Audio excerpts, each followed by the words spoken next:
Nous sommes les Mofu, peuple des montagnes. Nous vivons grâce au mil que nous cultivons.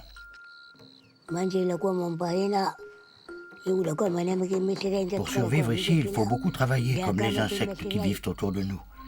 Si tu es paresseux, même les fourmis vivent mieux que toi, car elles parviennent toujours à trouver de quoi manger.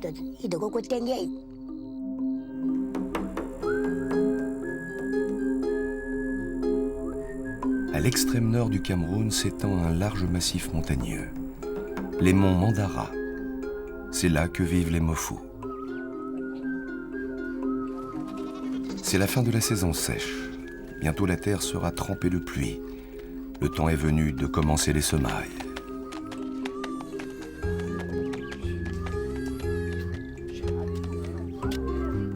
Dans chaque trou creusé, les paysans déposent quelques graines de mil, cette précieuse céréale qui rythme la vie et la survie du peuple des montagnes. Mais pour obtenir une bonne récolte, le peuple Mofu devra négocier avec le peuple des insectes.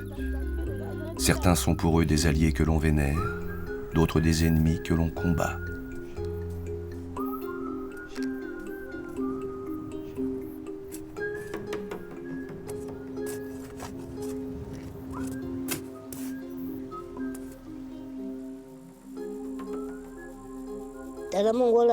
Tu vois, Idrissou, notre vie est pareille à celle des insectes. Comme nous, ils cherchent à faire des réserves de mil pour se nourrir. Aujourd'hui, tout le monde attend la pluie car sans elle, il n'y a rien à manger.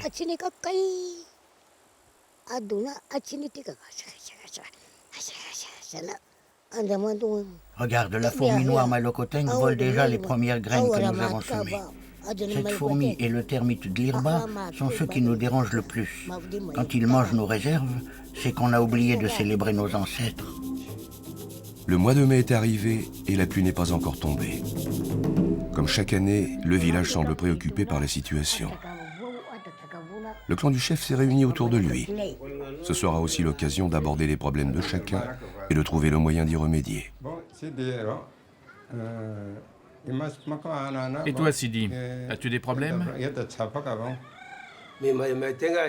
En plus de la pluie qui tarde à tomber, j'ai une autre préoccupation. Le termite de l'Irba menace mes murs et mes toits et se rapproche dangereusement de mes greniers.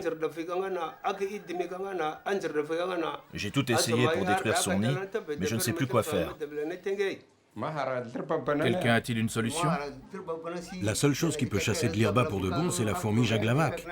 Quand Jaglavac se met en chasse contre les termites, ils s'enfuient tous. Oui, mais Jaglavac ne vient pas par hasard. Pour demander son aide, il faut lui offrir les prières. Là seulement, il pourra chasser les termites loin de chez toi. Ce sont les prières qui l'encouragent à combattre l'Irba. N'est-il pas d'autre solution? Jaglavac n'est pas facile à trouver et mon toit s'est déjà effondré. Tu dois respecter les traditions. C'est parce que tu négliges tout ça que tu as tant de problèmes. Je cherche une solution, c'est tout. Je ne néglige rien. On te le dit, la seule solution pour se débarrasser des termites, c'est Jaglavac. Les Blancs n'utilisent pas une poudre pour ça? Mais as-tu l'argent pour l'acheter? Quand on ne respecte pas les traditions, on n'a que ce qu'on mérite. As-tu oublié tes ancêtres? Tu devrais connaître les prières pour pouvoir régler ce problème tout seul. Je cherche une solution, pas des problèmes. Écoute, montre-moi cette termitière et j'essaierai d'appeler Jaglavac.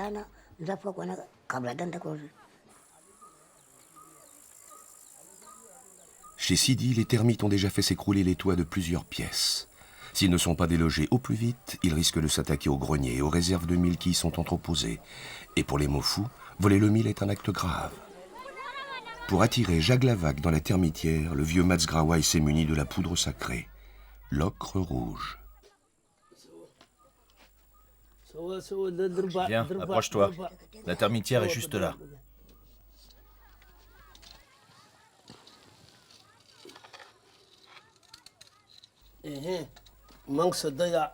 Ils viennent d'ici et remontent jusqu'au toit. Appelons Jaglavac. Il viendra régler cette affaire.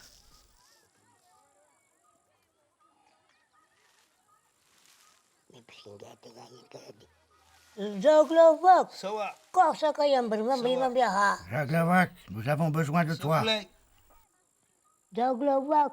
Jaglavak, nous t'offrons l'ocre que tu apprécies. Jaglavak, entends nos prières. Tes enfants viennent-ils ici? Oui. Épargne les enfants et le bétail. Chasse uniquement ces termites de la maison.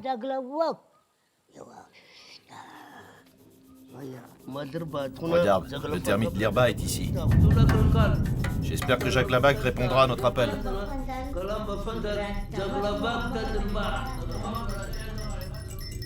Installée dans une habitation traditionnelle comme celle de Sidi, la colonie de termites y trouve à profusion les réserves de bois, de paille et de graines dont ils se nourrissent essentiellement. Mais le monticule de terre qui se dresse chez Sidi ne représente que la partie visible de la termitière, dont le réseau des galeries s'enfonce jusqu'à plusieurs mètres de profondeur. Réunissant plusieurs millions d'individus, la termitière abrite une des sociétés les mieux organisées du monde animal. Plusieurs castes y sont représentées. Tandis que les soldats, imposants, munis de puissantes mandibules et d'une énorme tête, sont chargés de défendre l'ensemble de la termitière, les ouvriers s'occupent de l'administration générale de la colonie. Nourrissage, soins aux jeunes, récolte, construction. Les ailés sont les seuls capables de se reproduire. Bientôt, ils quitteront le nid et s'envoleront pour fonder ailleurs de nouvelles colonies.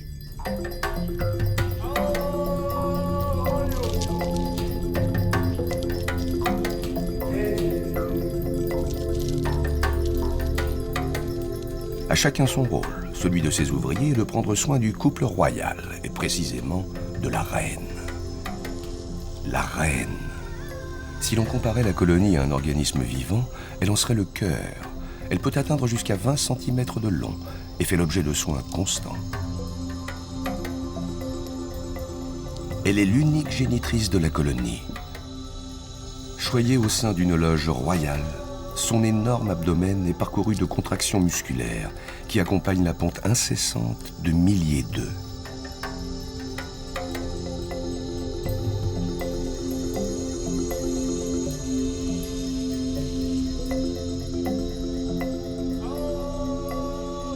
Au cours de ses 10 années de vie, la reine peut pondre jusqu'à 30 000 œufs par jour.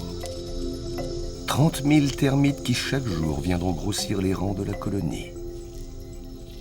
Et ceux des milliers de bâtisseurs frénétiques qui peuvent élever de plus d'1 mètre chaque année la hauteur du nid.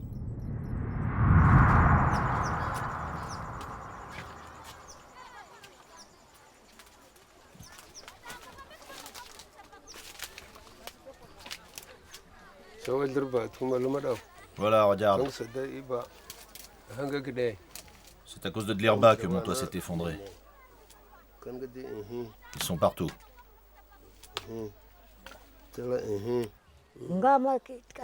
Ils doivent être là depuis un moment.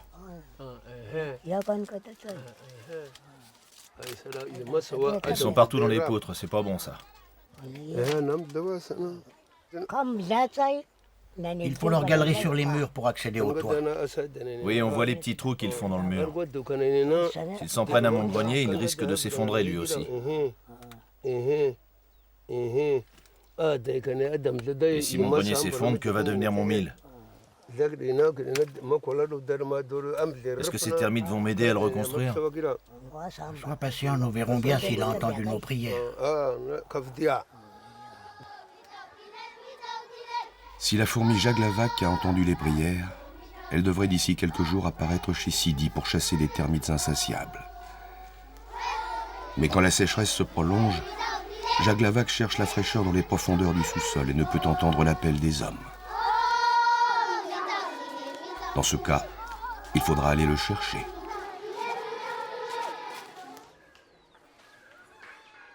Les invertébrés. Qu'est-ce qu'un invertébré donc?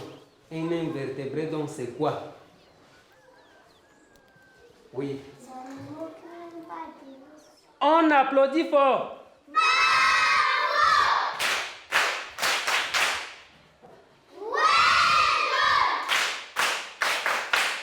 Un invertébré est un animal qui n'a pas d'os, qui peut encore citer d'autres invertébrés. Oui. Au village, dans la nature, le mouton, le mouton n'a pas de l'os. Quand tu manges la chair du mouton, là, tu ne croques pas l'os. Les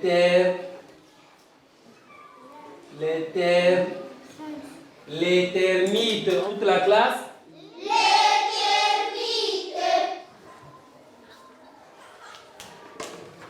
Il y a les ouvriers, ce sont les gens qui apportent la nourriture. Il y a les soldats qui sont les défenseurs. Nous voyons les soldats ont les bérets rouges, non? Ils défendent. Et la reine, c'est-à-dire la maman de tout. Nous avons donc 3 groupes chez les termites. Lesquels? Oui. Les soldats. Oui. Les ouvriers. Oui. La reine. Très bien, on applaudit. Bravo! Encore?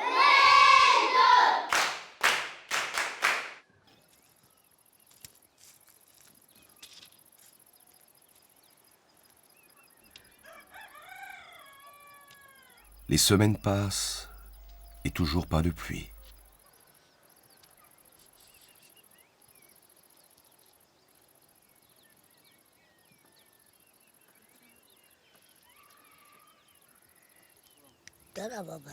Le sol est sec. Il a besoin d'eau. Les greniers sont presque vides. Si la pluie ne tombe pas rapidement, cette année encore, le village va pleurer. Pour les Mofu, il y a toujours une raison lorsque la pluie ne tombe pas. Adultère, travaux négligés sont autant de fautes qui retiennent le chef, maître de la pluie, à faire tomber l'eau du ciel. Chef, il serait sage de réveiller les pierres qui font tomber la pluie. Le village est inquiet, car la saison passée a été décevante. C'est vrai. Mais tu sais que les conditions ne sont pas toutes réunies. Certains villageois ont commis des fautes. Je suis d'accord, chef. Mais les fautes de certains doivent-elles mettre en péril le village tout entier? Ce n'est pas bon. Je suis d'accord pour appeler la pluie. Mais il reste des adultères à juger et certains toits doivent être réparés. Merci, chef. Je te promets que nous serons dignes de cette décision. Nous ferons ce qu'il faut. Je compte sur vous. Merci, chef. Allons sortir les pierres de pluie. Je t'apporte ce dont tu auras besoin. Musulman converti, le chef n'est plus apte à effectuer seul les rituels traditionnels. Cependant, il lui revient toujours d'en prendre l'initiative et confie à ses plus proches fidèles le soin de réveiller les pierres. Afin de libérer toute leur magie, on les nourrit de feuilles, de graisse de python, du sang d'une chèvre sacrifiée et du contenu de sa panse.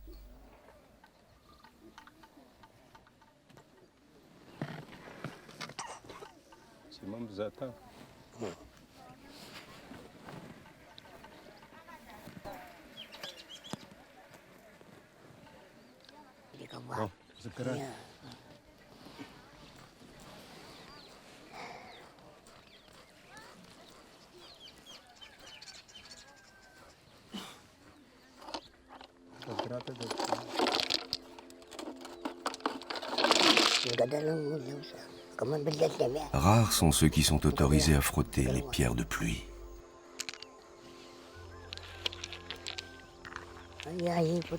Pierre, ce que je vous offre ici, c'est pour que vous ameniez la pluie. Je vous offre le sang pour vous nourrir. Réveillez-vous et amenez-nous une bonne pluie, sans violence.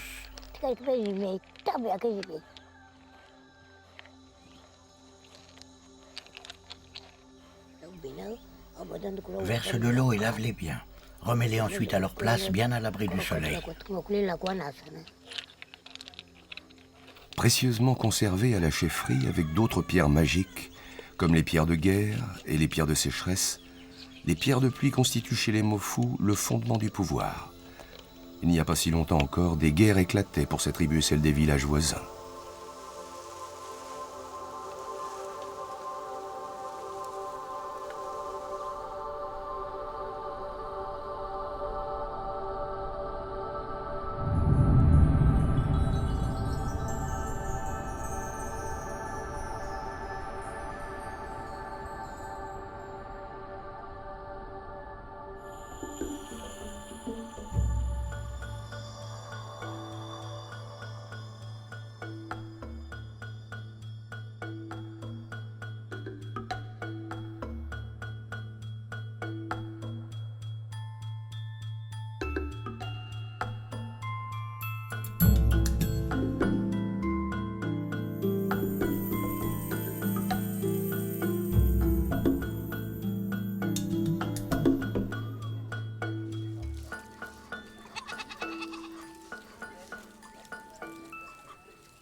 Grand-père, c'est quoi cet insecte? Ça, c'est un bon insecte. Il sort de la terre lorsque les pluies approchent. Quand on l'aperçoit dans les champs, il faut vite aller retourner la terre. La pluie n'est plus très loin.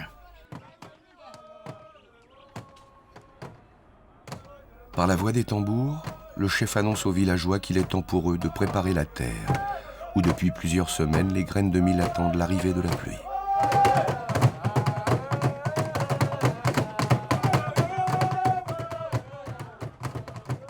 L'abondance de ces premières pluies est déterminante, car le sol, durci par des mois de sécheresse, aura vite absorbé l'eau tombée des nuages. Grâce à elle, les minuscules graines de mil donneront de jeunes pousses solides. Grâce à elle également, les insectes ressortiront des profondeurs du sol pour peupler à nouveau les champs et les villages.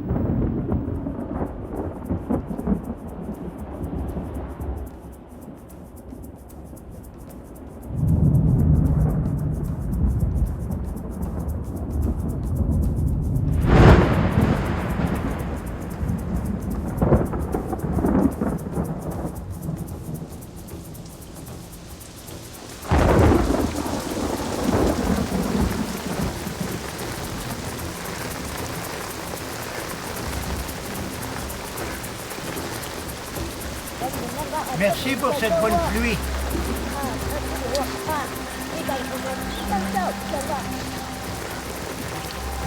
Mais les peuples des sous-sols sont vite submergés par la violence de l'orage. Dans le nid de la fourmi Malokoteng, la discipline laisse place pour un moment à un sauve-qui-peut général.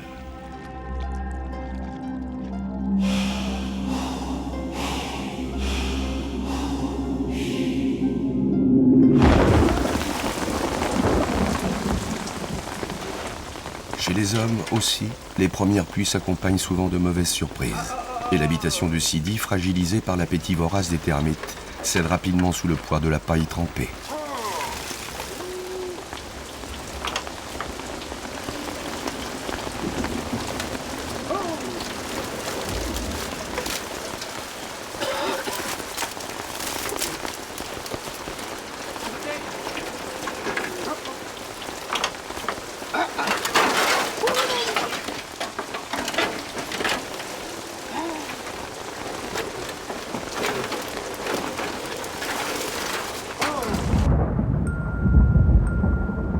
Qu'importe les désagréments, puisque la pluie est de retour.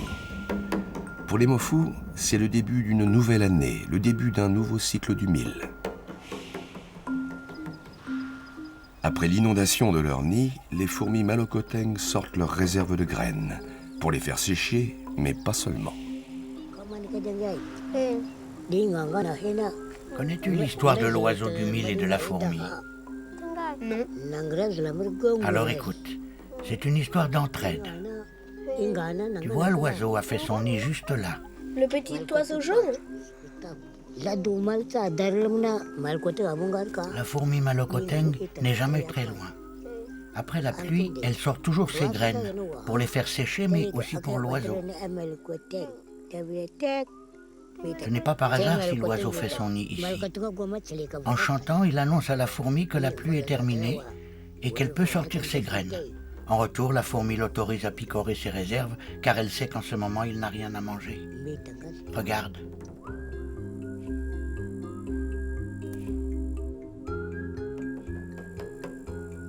Mais l'oiseau est honnête.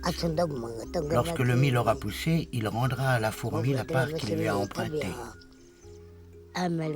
En se perchant sur les épis, il fera tomber les graines par terre pour que la fourmi puisse les ramasser. Quand l'oiseau rendra le mil, nous pourrons commencer à récolter.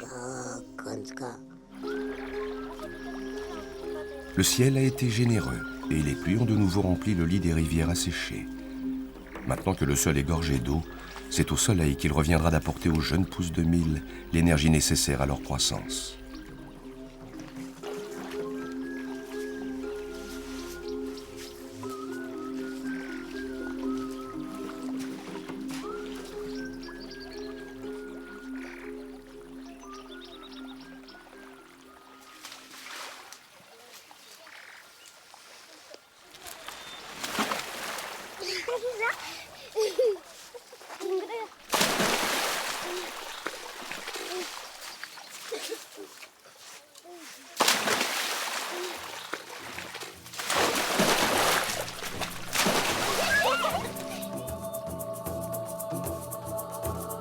Mais l'eau et le soleil ne sont pas les seuls garants du succès des récoltes.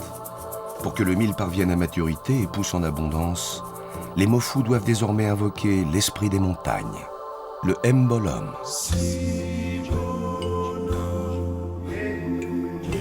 Les rochers des plus hauts massifs symbolisent la puissance de l'esprit. Devant eux, les mofus sont comme la fourmi devant l'arbre, si petits. Ô esprit des montagnes, protège les gens des rochers, laisse monter jusqu'à toi la tige de la plante sacrée, donne-lui ta force pour que cette année enfin, les récoltes soient bonnes. Sur le rocher de Mazengel, le sacrificateur arrache par 3 fois au monolithe une partie de l'esprit des montagnes. Par ce geste, il symbolise son union sacrée avec les hommes. Puis il distribue à ceux qui l'accompagnent, ambassadeurs du village, leur part de l'esprit.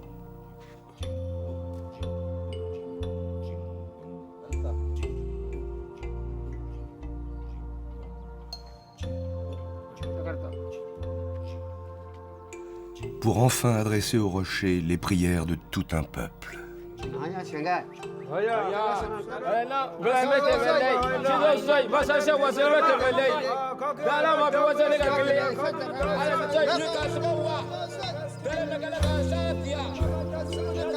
La montagne entendra-t-elle les prières des mofus? Rien n'est moins sûr. Depuis quelques années, les récoltes sont décevantes.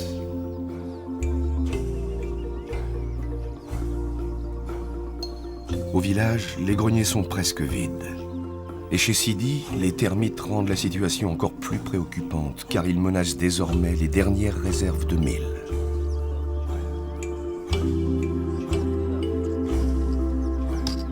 Il est temps pour le vieux Matsgrawai de vérifier si la fourmi Jaglavak a répondu à son appel.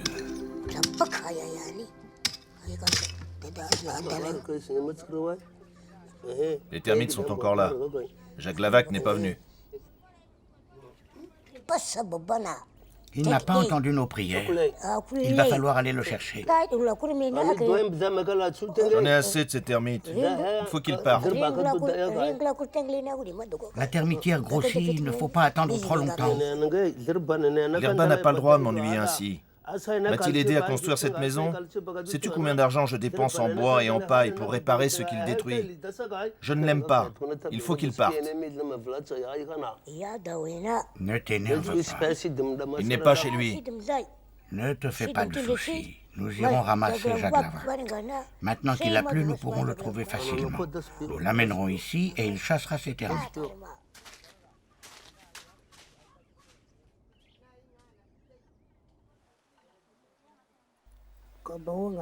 Idrissou, j'ai besoin de toi pour trouver la fourmi Jaglavak. Pendant la saison sèche, c'est rare de la voir. Mais à la saison des pluies, elle sort souvent pour chasser dans les champs. Si tu croises son chemin, fais très attention car c'est un animal féroce. Seule la prière qu'on lui fait le rend inoffensif. Sans cette prière, tous les jaglavaks sortiraient du sol pour te grimper dessus. Comment peut-il être aussi dangereux? Jaglavak est puissant grâce à son ombre et à sa ruse. Il ne connaît pas la pitié et n'abandonne jamais. Certains l'ont même vu dévorer un lion. Pour vaincre une grosse proie, il attaque par surprise. Il rentre par les narines et la bouche et pénètre jusqu'aux entrailles où il ronge l'animal de l'intérieur. La bête ne peut se défendre car le danger est invisible. C'est pour ça qu'on dit que Jaglavak est le prince des insectes. Jaglavak est capable de comprendre les hommes. Cherche-le dans les trous et sous les pierres. Si tu le trouves, ne le touche surtout pas. Viens vite me prévenir. As-tu bien compris?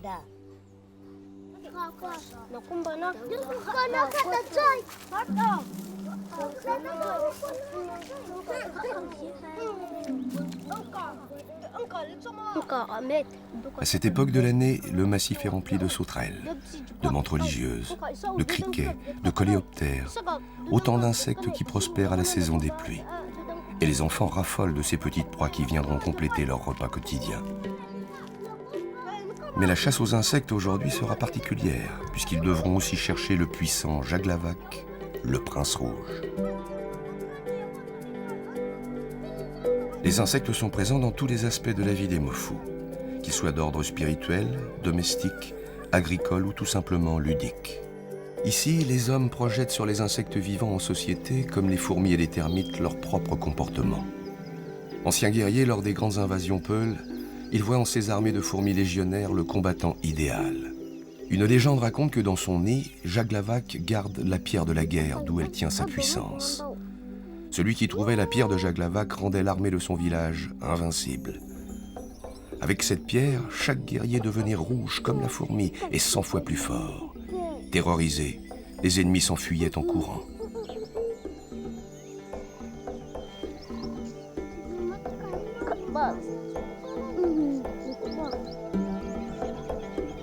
Mais pour l'heure, Jaglavak est introuvable et les enfants devront chercher encore.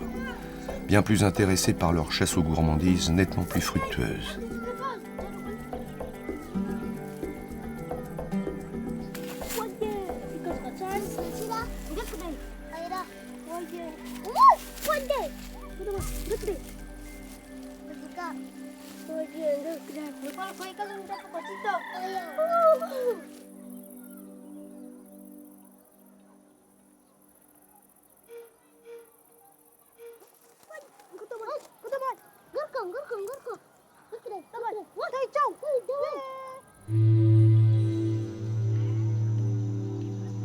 La consommation d'insectes varie selon les saisons, et les enfants ont appris très tôt à différencier les insectes toxiques des insectes comestibles.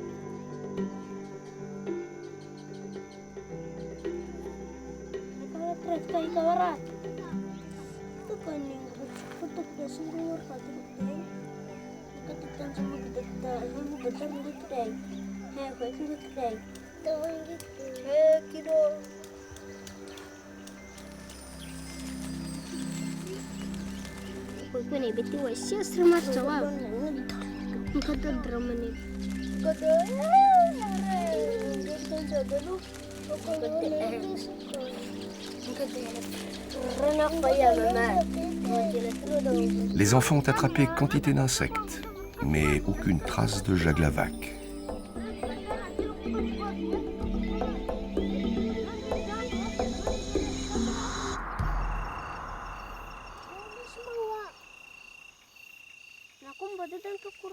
Venez voir ce que j'ai trouvé. Je reconnais, c'est Jaglavak. Grand-père veut s'en servir pour chasser les termites.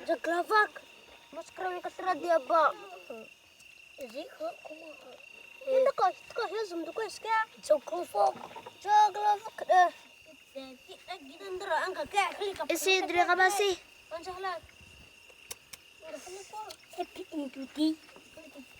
Aïe, ça pique, elle me mange les pieds.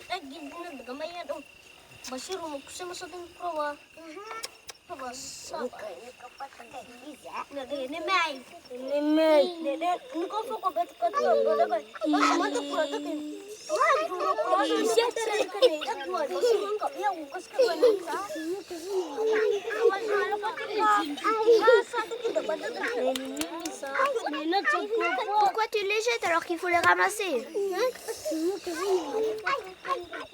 Mais attendez, ramassez-les.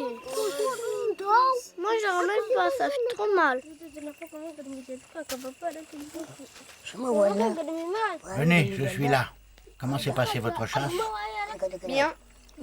C'est tout? Et Jaglavak? Jaglavak,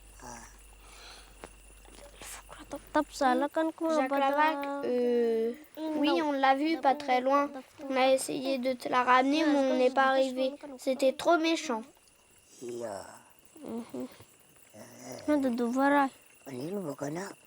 Je t'avais pourtant bien dit de venir me chercher avant. C'est pas pour rien. On était plusieurs à essayer de les ramasser. On a tous été piqués. Elle nous montait partout sur les jambes et sous le short en nous piquant.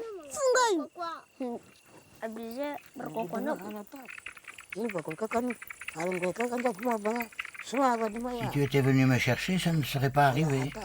J'espère que vous ne les avez pas fait quitter le nid. Nous y retournerons dès demain pour essayer de les ramasser.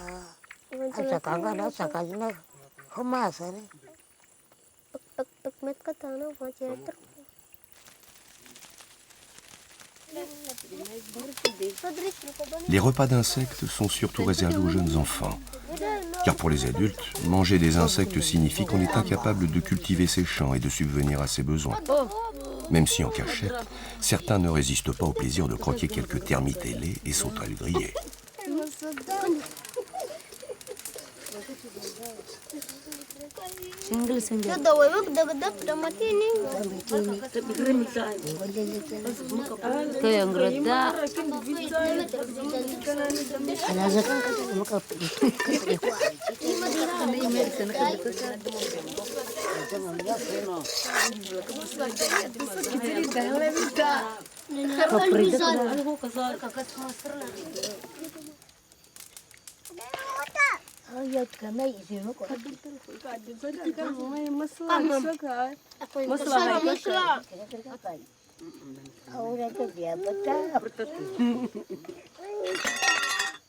Le tout est accompagné de la boule de mil qui compose habituellement l'essentiel du repas.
Viens, grand-père, le nid est juste là.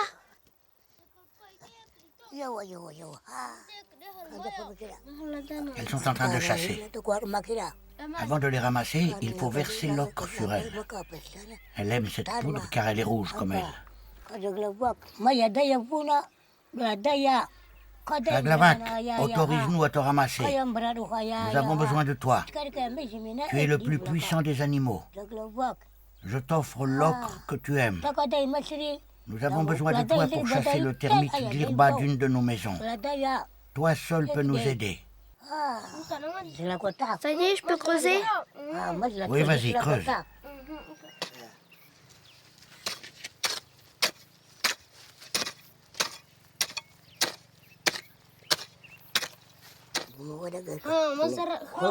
Ramassons-les.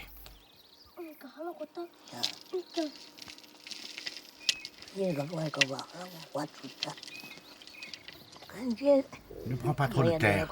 Essaye de ramasser les plus grosses.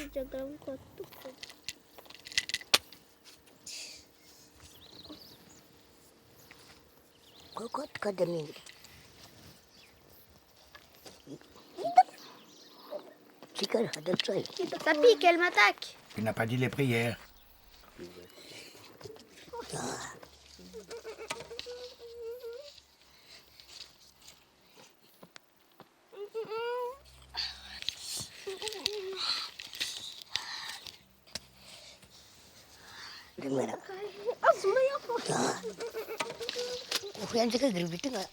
Essaye de les enlever.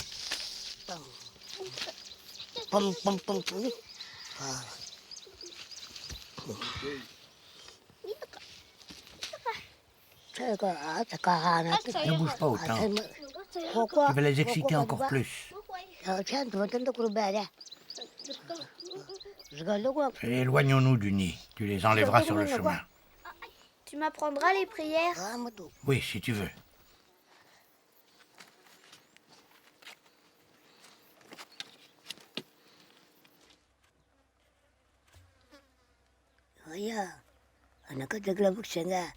Bienvenue, Jaglavak.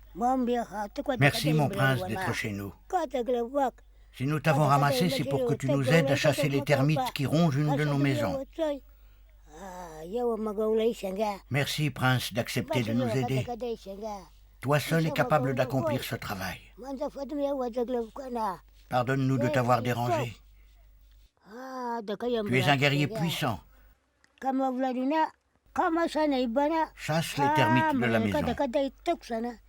Épargne les poulets, les chèvres et les enfants. N'attaque que Dlirba, le termite. Merci, Jaglavak. Allons chez toi retrouver la termitière. Nous t'emmenons avec nous, Jaglavak.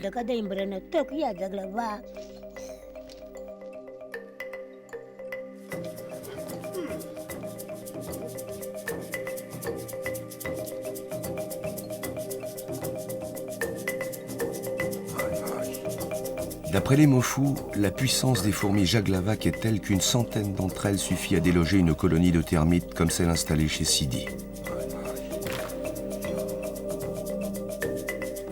Le secret de leur force ne réside pas dans leur taille, mais dans la précision de leurs attaques massives et dans leur ténacité.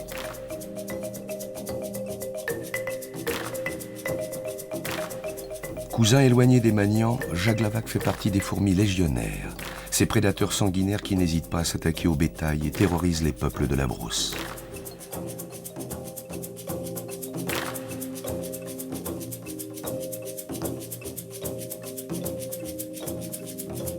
À force d'observation, les Mofu ont appris que les termites sont l'une de leurs proies favorites.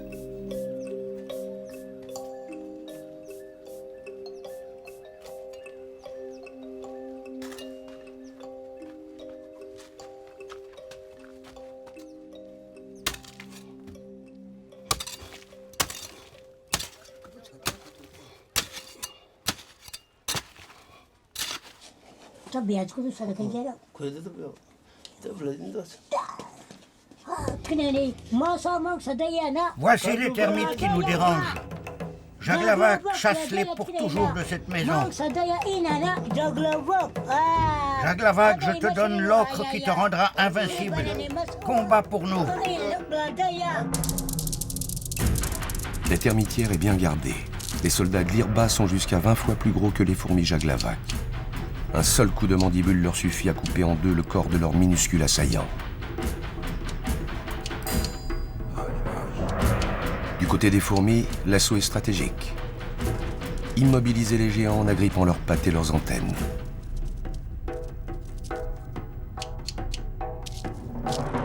Ces tentatives dérisoires, quand elles sont pratiquées à plusieurs, finissent par être efficaces. Et certains soldats sont déjà submergés par l'assaut des fourmis guerrières. Les coups portés sont d'une précision inouïe, et pourtant ni les termites, ni les fourmis n'ont d'organes visuels. Ils possèdent en revanche un odorat et un toucher extrêmement développés. Le termite immobilisé, c'est aux articulations de l'épaisse cuirasse du géant que les mandibules acérées des fourmis viennent déchirer les chairs. La défense ennemie est enfoncée. Il ne reste plus aux fourmis qu'à pénétrer leur royaume. L'énorme tête des soldats termites bouche encore l'accès au cœur du nid. Mais l'avancée des fourmis est désormais inévitable. Et bientôt, c'est la colonne tout entière qui s'engouffre, telle une coulée de sang dans les profondeurs labyrinthiques de la termitière. Le but à présent est d'atteindre la reine, organe vital de la colonie et réserve inépuisable d'œufs dont les fourmis raffolent. Dans la loge royale, l'alerte est donnée. Par les vibrations de son corps, le roi encourage la reine à quitter la place.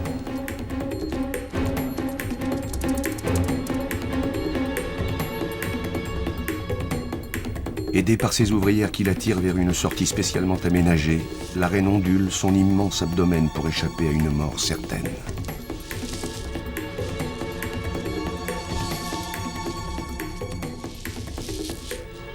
Non loin de là, quelques soldats tentent vainement de ralentir l'avancée des fourmis. Mais les éclaireuses, attirées par l'odeur de la reine, ont à présent investi toutes les galeries.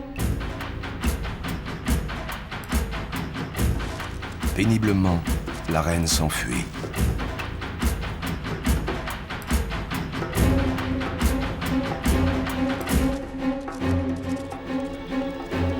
Les ouvriers doivent à présent boucher au plus vite l'entrée du tunnel dans lequel elle a disparu, avant l'arrivée des fourmis dans la loge royale.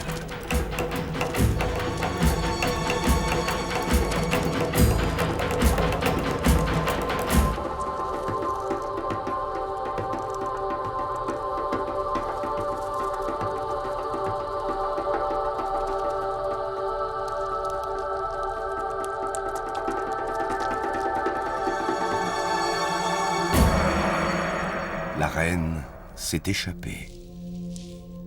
Dans son exode, elle sera suivie par toute la colonie qui reconstruira bientôt une nouvelle termitière à l'extérieur de la maison de Sidi. Les termites se sont enfuis. Tout s'est passé comme nous le souhaitions. C'est bien, je suis soulagé. Merci, Jaglavac. Adieu, Dherba.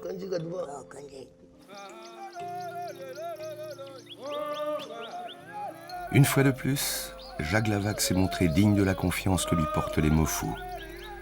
Comme promis, il a chassé les termites tout en épargnant les hommes et le bétail. Puis il a disparu dans les profondeurs du sous-sol en emportant avec lui son butin de larves et d'œufs.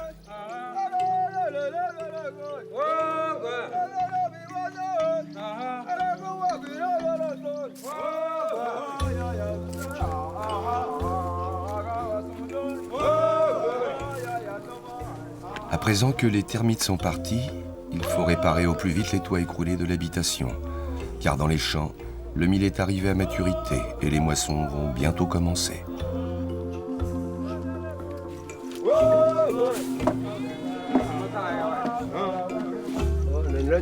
Il est indispensable que la maison redevienne belle et solide pour que Sidi puisse remplir ses greniers et ainsi satisfaire l'esprit des ancêtres qui y demeurent. Car ce sont eux qui veilleront sur les précieux grains de mil après la récolte.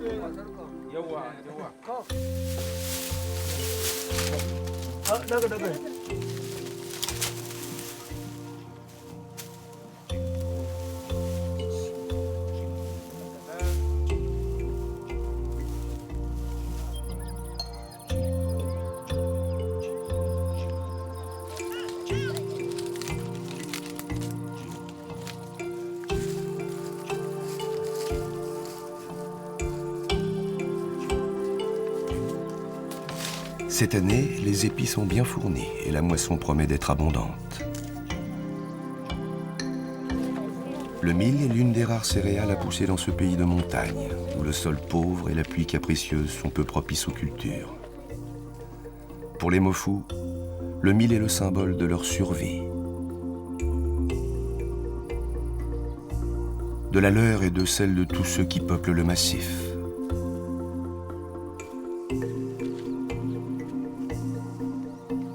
À commencer par l'oiseau du mil. Il est temps pour lui de rendre à la fourmi noire les graines qu'elle lui avait offertes durant la saison sèche.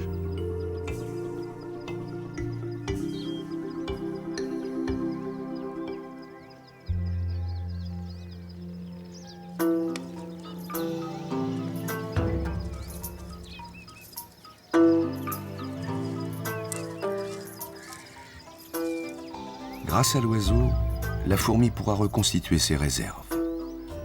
Des réserves que les mofous utiliseront parfois en ultime recours en période de grande disette.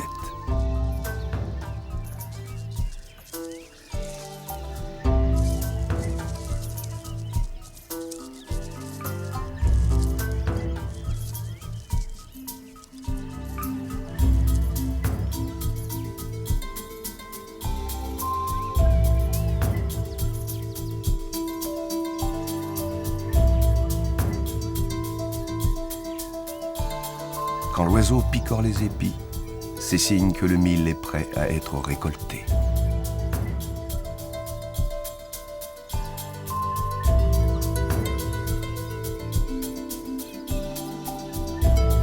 Les plants de mil peuvent ici atteindre jusqu'à 4 mètres de haut. Les villageois et leurs habitations sont comme engloutis par cette mer végétale.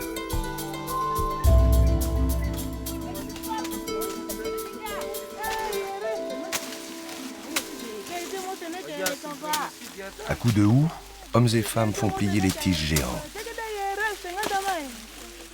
Les moissons sont l'affaire de tous. Quant à la récolte, elle sera répartie entre les chefs de famille et leurs épouses qui possèdent chacune leur propre grenier.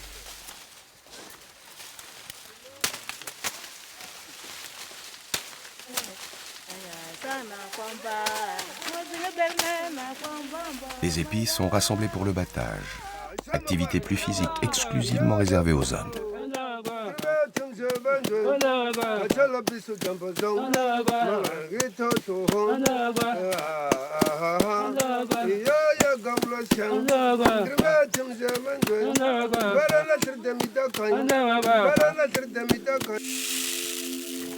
Après avoir séparé les graines des épis, les mofous confient au vent le soin de les débarrasser de leur peau urticante.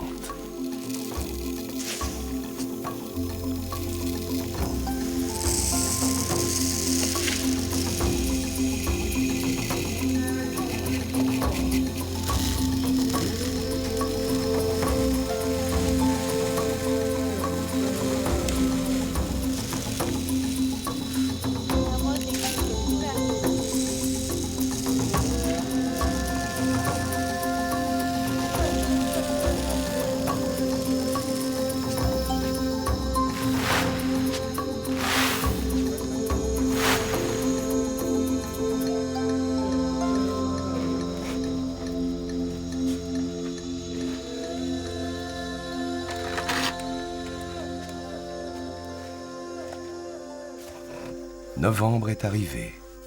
Les greniers, ventres de la maison, se remplissent.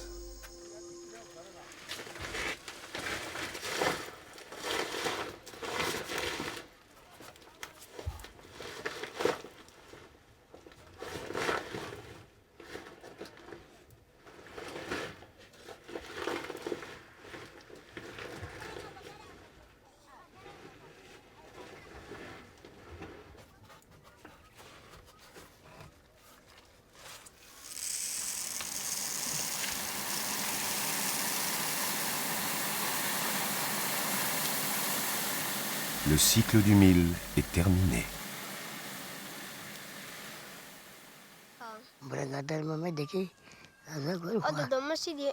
Auparavant, nous vivions tout en haut de la montagne et nous étions très proches de la nature.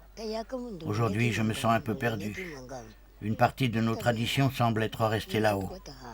Les insectes qui nous entourent ont les mêmes besoins que nous. Ils partagent nos champs et nos habitations. C'est pour ça qu'on doit s'entraider. Mais si on ne parle plus aux insectes, eux, ils cesseront de nous aider.